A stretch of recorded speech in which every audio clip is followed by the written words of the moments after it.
Selamat pagi saudara. Sebelum kita membaca merenungkan firman Tuhan, mari kita berdoa. Terima kasih kepadamu Tuhan untuk hari yang baru yang boleh kami nikmati. Kami hendak memulainya bersama dengan Tuhan. Kami hendak membaca firman-Mu dan merenungkannya. Biarlah Tuhan berbicara dan mengajar pada kami. Dalam Tuhan Yesus. Amin. Saudara, pembacaan firman Tuhan untuk hari ini diambil dari Roma pasal yang ke-9 ayat 30 sampai dengan pasal yang ke-10 ayat yang ke-4. Tetapi saya hanya akan membacakan Roma 9 ayat 30, 31 dan 32 yang mengatakan demikian. Jika demikian, apa yang hendak kita katakan? Ternyata bangsa-bangsa lain yang tidak mengejar kebenaran telah beroleh kebenaran, yaitu kebenaran berdasarkan iman. Sedangkan Israel sungguh pun mengejar hukum yang akan mendatangkan kebenaran, tidak sampai kepada hukum itu. Mengapa tidak? Karena Israel mengejarnya bukan berdasarkan iman, tetapi seakan-akan berdasarkan perbuatan. Mereka tersandung pada batu sandungan. Saudara, Alkitab mengatakan bahwa Tuhan Allah memilih Israel sebagai umat Tuhan untuk menjadi berkat bagi bangsa-bangsa. Sebagai umat Tuhan, Tuhan Allah memberikan hukum Taurat kepada mereka. Pertama, hukum Taurat diberikan untuk menjadi petunjuk pedoman dalam mereka mentaati Tuhan, sebagaimana yang Tuhan katakan dalam hukum Taurat itu. Tapi yang kedua, hukum Taurat juga sekaligus merupakan cermin, karena di dalam mereka berusaha mentaati hukum Taurat, ternyata mereka tidak dapat mentaatinya secara penuh. Oleh sebab itu, hukum Taurat merupakan cermin, saya katakan tadi, yang merupakan cermin atas kegagalan mereka untuk mentaati hukum Taurat. Karena itu, maka keselamatan sebenarnya bukan diberikan berdasarkan melaksanakan hukum Taurat, tapi berdasarkan kebenaran. Saudara, Israel ternyata telah terjebak, jatuh dalam legalistik mentaati hukum Taurat, karena dianggapnya dengan mentaati hukum Taurat di situ adalah kebenaran. Padahal kebenaran bukan dalam melaksanakan hukum Taurat, tetapi dalam apa yang Tuhan Allah berikan kepada Israel, tapi juga kepada bangsa-bangsa lain. Sedangkan bangsa-bangsa lain yang tidak mengenal hukum Taurat, mereka mendapat anugerah, mendapat karunia Tuhan, kebenaran, dan mereka menerima kebenaran itu dikatakan berdasarkan iman, bukan berdasarkan melakukan hukum Taurat, karena mereka tidak tahu, tidak mengenal hukum Taurat.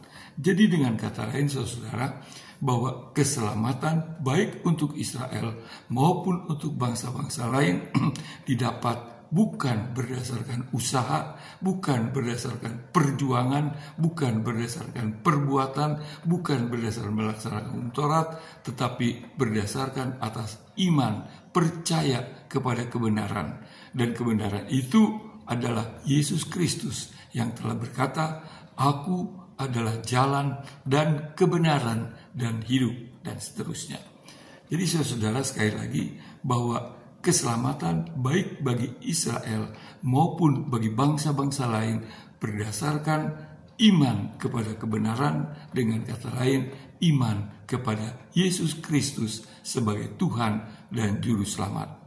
Nah saudara, kalau dikatakan keselamatan berdasarkan iman, kelihatan kok mudah benar, murah benar untuk mendapatkannya. Memang murah dan memang mudah. Oleh sebab itu dikatakan keselamatan adalah anugerah, bukan usaha, bukan perjuangan, bukan dibeli dengan perbuatan-perbuatan atau usaha manusia, tapi hanya dengan percaya, menerima, mengimani anugerah kebenaran atau Yesus Kristus tadi. Tetapi jangan lupa saudara, satu pihak kelihatannya keselamatan itu murah, mudah dengan mengimani, percaya pada kebenaran, pada Yesus Kristus. Tetapi keselamatan bukan murahan. Artinya saudara, kita diselamatkan karena iman, percaya kepada Kristus, tapi iman adalah iman yang sungguh, iman yang benar, bukan iman yang hanya dikatakan, diucapkan, tetapi diwujudkan dalam kesetiaan dan ketaatan kita kepada Tuhan. Jadi iman itu, percaya itu harus terungkap, harus terwujud dalam ketaatan kepada Tuhan yang menyelamatkan kita, yang menganugerahkan iman itu kepada kita, yang memberikan anugerah keselamatan dalam Yesus Kristus. Nah, di sini tidak mudah, saudara. Tidak mudahnya adalah untuk mentaati Tuhan dalam kehidupan kita sesuai dengan iman percaya kita. Iman tanpa perbuatan dikatakan kosong.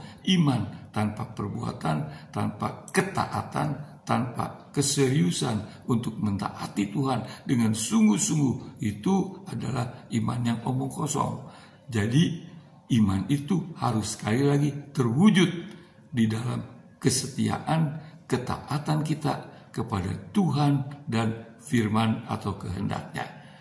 Tuhan memberkati. Kita berdoa. Terima kasih kepadamu Tuhan untuk firman-Mu. Biarlah Tuhan menolong kami supaya kami bisa mengerti.